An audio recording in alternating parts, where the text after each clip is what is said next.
What's good with YouTube? You already know Big Flacco with a convict's perspective, and I'm smashing, dashing, sliding on through a little bit of energy. Please hit the like, subscribe, comment, do all those things to help support this channel, and hit that bell notification for future fire content. So, I've been asked this question several times. Why are the Bulldogs not included in all hostilities? Why aren't they considered a Raza group that supported this new Raza Unida that they kind of have amongst the Surenos, Nortenos, and Paisas? Will they ever be embraced? Why were they not included in the original, what you call, end hostility agreement? And I'm going to tell you guys, there's a lot of reasons why. It has nothing to do with, I think, either side not wanting to be acceptive of those of, you know what I'm saying, that are Raza, that are traditionally Mexican, and or it's Latino, whatever you want to call it. The problem is, right, with the Bulldogs, is the Bulldog is the one group out of all the groups that have been created, right, that did not elect to go to SNY and decided to engage in war. They've been at an all-out war basically, really since '85, but it started to catch wind back in '92. And see, the Bulldogs' basic ideology is this, and they've had different people try to organize different, gangs along the ways, and that's not what a Bulldog is. A Bulldog does not push prison politics. He does not get dictated by another man what he can and cannot do. Right? It doesn't mean that a Bulldog is supposed to act like, act like imbeciles and, sell soldier and do all that. There's some that have done that in certain locations. A lot of times I call those that are young-minded that are pushing that agenda. But traditionally, Bulldogs do not believe in pushing any type of prison politics or accepting any type of prison politics. And for them to come into any agreement is basically prison politicking. That's the one thing that they stand for. They don't push politics. Traditionally, they're not supposed to accept who can come to the yard or what yard they go to. They don't sign no chronos. They don't work with the administration. You put them somewhere, they're going to go. If it's all at war, it's all at war. Now, there's been times in the past to where, they've had relationships with Surenos, and that was based upon having a common enemy. And a lot of that was in the 90s. But even that started to turn sour real quick because there was a time frame in the 90s where Avenal, Soledad, where they had relationships with Surenos, and they were basically telling them that any Nortenos that get to this yard, you guys have to handle your business. So they were basically being used. See, the Bulldogs have no COC. They have no influential leaders. They have no really set structure. So therefore, who or any of these groups can approach? Who's going to be their spokesperson? See, their speakers or representatives are going to be from location to location. It's going to be someone different. But basically, all dogs have a voice. Therefore, it's kind of hard to speak for any Bulldogs from prison to prison. See, it kind of operates a little bit different compared to all these other groups that have more stricter politics. So in order for this to even have any type of chance to change and to be receptive, right, you'd have to have a bunch of Bulldogs at all kinds of different prisons, county jails, all be in agreement that this is the direction that the Bulldogs want to go. And that's not happening. Now, some of you may ask, well, why is it in the feds there's different locations to where there's Bulldogs that are functioning with Nortenos again and whatnot? The feds are different. Therefore, you may have only the maximum on a prison yard, or a prison maybe like 25, 30 Nortenos, and there's only set prisons they can go to. Same thing with Bulldogs. There's not a whole lot of Bulldogs that are hitting the federal system. Therefore, they've been awarded the opportunity, if they wish to program, to fall in line and fall in file. If not, and they don't choose to be a threat, it's kind of been different from location to location. It's not like prison where you go to every fucking prison in California, you're going to have either Surenos, Nortenos, or whatever may be there. In the feds, you're going anywhere in the United States.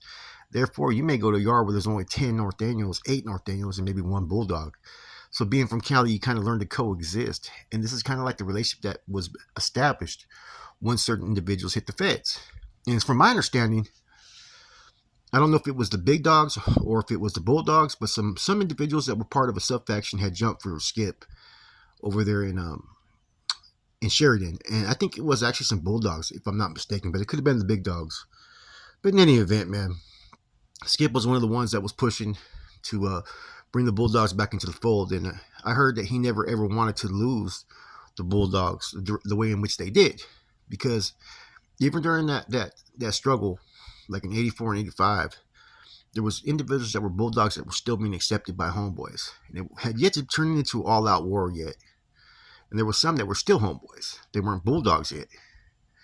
It's kind of a interesting dynamic of how everything started to come about, man. You're gonna hear different theories, but it kind of just turned into that route along the way. The Bulldogs, along with one other faction, man. There's the New Flowers, right, that are on Sea Yard in Salinas Valley. There's two splits of the New Flowers. There's the New Flowers that never went SMY, and there's the New Flowers that went SMY. The ones that didn't go SMY are very few, and a lot of them I believe are in Salinas Valley Sea Yard. And I think there's maybe even a couple independent Nortenos that never locked it up, but just don't hit the active yards. Every time they go, they get moved on. Now, like I said, the Bulldogs are able to pretty much hold their own. They'll go to yards only 10, 15 deep, and they're going to come out and they're going to get theirs, regardless of what the odds are. Anytime you have a worthy fight, right, it's going to motivate you that much more. And a lot of times with these Bulldogs, right, knowing that the odds are going to be against them in any order that they hit, that's going to motivate you, man, because they don't like you just because of who you are and what you represent. And for a Bulldog, pride is at stake. They're like, fuck the numbers. We're not going to let you dictate who we are. And I can relate to that because there was a time period with the Nortenos that was a whole mindset that we used to have. Was ain't nobody going to dictate where we can go or what we do. That we wanted our equal share. We wanted to have our tables. We wanted to have our phones. We wanted to have our jobs and whatnot. We wanted to be able to plant our flag to where we could have a place to stay without the threat. The Bulldogs have that same goal today. And it's been kind of hard for them to, be able to coexist with any other Raza group, to be honest with you. And see, there's too much politics in play with the end-all hostilities for the Bulldogs to even be approached or even to be included in it. Therefore, that's why you don't see them in the end-all hostilities, because they're an independent group that doesn't get dictated by nobody. And that's what they want to maintain. And that's what's driven them for about over 30 years since the Bulldog movement was created. The Bulldog doesn't consider themselves necessarily a gang. They're their own movement. They represent themselves, right? A Beto does what he wants, not what he's told. And that's the mindset that they've carried from prison to prison. And it's got them to beefing with everybody. So the only way for them to ever, right, be included in the end all hostilities and for all the rest to come together as one would mean that they would have to involve themselves in the political structure of things. And that's one of the things that Bulldogs have been ingrained for the last 30-something years is fuck prison politics. Fuck being told what to do. Fuck having rules that they have to apply. We're here because we broke rules. And that's why they don't have any set structure or, really RICO indictments where they get indicted. If they get indicted, it's not under a RICO Act. They have organizational activities, some individuals who set up shop on their own or in their neighborhood, but they don't have no label that links them to any type of prison organization because they're not. And therefore, they don't have leaders. They don't really have a structure or chain of command.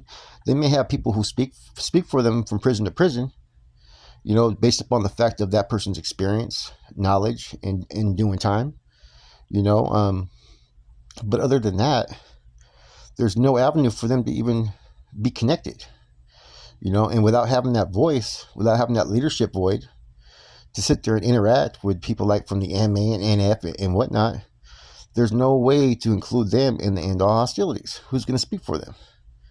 You may be able to talk to some Bulldogs at one yard and get them to agree, but does that mean that the next yard is going to be in agreement with it? Nah. So there's a lot more politics to it, and that's why the Bulldogs will never be included.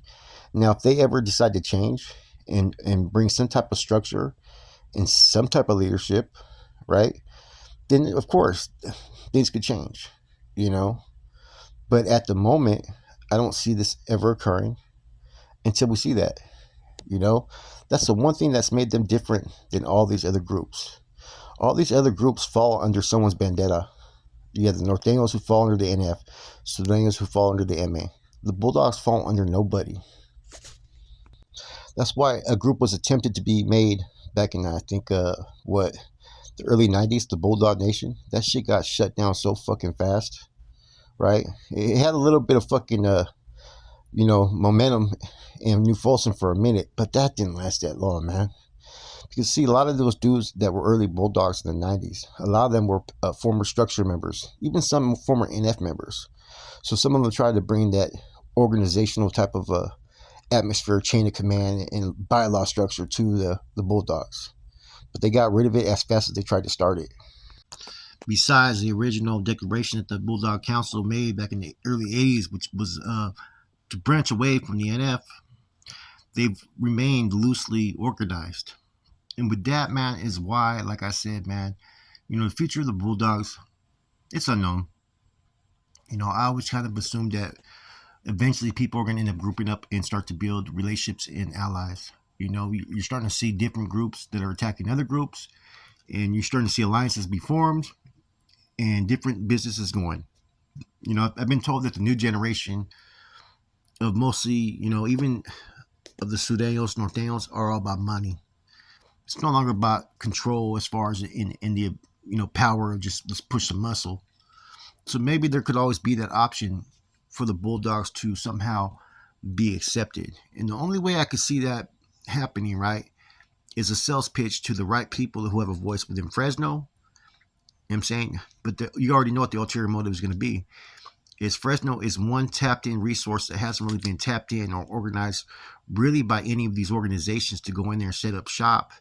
Because even if they set up shop, they still got to worry about the attacks of the Bulldogs. And that's why there's no really like structure as far as, regimental activities from the NF or, MA groups setting up shop out there that are really, really successful, if that makes sense. Everything has to be done kind of incognito.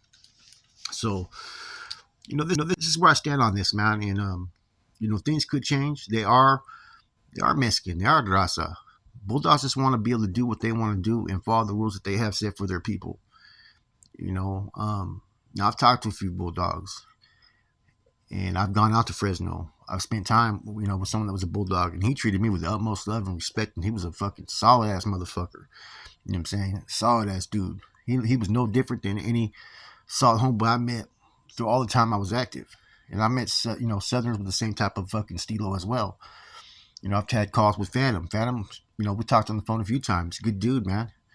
He's trying to make change and promote, his message. And he's mentioned how we're all Raza. It's a terrible thing that we're fighting, but it is what it is. As long as no group tries to oppress the next group and tell them what to do, there could always be the potential for peace, right? And for them to be included. But, it's kind of just like the situation that you're seeing with, the Southsiders and the blacks, and even with the North, how if one side tries to dictate what the other side does or doesn't do, you're going to get those negative responses to where shit kicks off, man. And same thing with the Bulldogs. You're not going to tell them what they can and can't do. You're not going to tell them that they have to deal with their own people. They're going to make a decision what they do with their own people. Like I said, they don't have rules. They don't have to play by nobody's rules, but their own. And those rules are that they don't have none. So I know people talk about what's going on in the feds. I don't see it ever happening in the state. The Bulldogs' sole mission is to have their own yards, GP yards. They don't want to be on no SMY yards, and they don't want to be on any yards with any fucking Nortenos or Surenos. That's just the truth of it, man. No one's going to welcome them saying, hey, come over here. You guys should have that table over there. Nah, it's going to be all out funk as soon as they touch down on any fucking yard. And the only way that changes, like I say, is you have to have some type of leadership and you have to have communications. Look at what happened with the NF and MA. It took them, basically 43 years to where they started to sit there and say, hey, let's put this plan in motion and we can coexist. Now, in my opinion, would it be great? Yeah, it would be great. Fresno was a car that hurt the North extremely when they left. They were the second biggest car probably in California. I think the first everybody knows would be San Jose, then afterwards would be like Stockton or Sacramento. But before it used to be Fresno. You know, they had a very strong presence, but they were also the first regiment that was ever established. And when they established that regiment, you know, that was the echoes that used to hear back in the days, you know, about the oppression. They were the first thing that people in Fresno were saying was that the NF had become the inmate and were oppressing people when they were taxing drug dealers and prostitutes. And this is when they were with mob activities. You know, Crackers was running it, then Sammy Venegas, then I think Flacco was running it, and it just went on and on.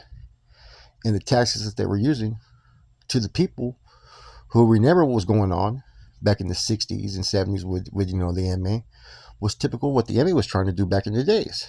And that was the crowd of that was why the Bulldogs wanted to branch away. They seen the same things that the MA was doing, the NF was doing. It's kind of what you're starting to see again today. You know, when we first are learning about the education as Nortenos, we're taught about we stand against taxes and oppression and all that. But yet everything that we say that we stand against are the same fucking things I'm seeing that's being done behind the walls. Anyways, this topic's always going to be interesting when it comes to the Bulldogs. You're going to have a lot of opinions. You're going to have a lot of people that have a lot of feelings. Some people try to classify this group as dropouts. I'm going to tell you right now, they are not dropouts. They will not go SNY. There's Bulldogs that are SNY, but they will not take themselves to SNY. They want to still remain GP, but they're not going to fall under any dictatorships from any other group, right? But their own. With that said, man, this is about it I have for this topic. I know a lot of people feel that they should be included in all this stuff and that all Raza should unite under one bandera. And like I've said in previous episodes, as long as you have labels and titles, Norte, Sur, Bulldog, there's never going to be no true unity. With that said, it's your boy Flacco. Comics Perspective. I'm gone.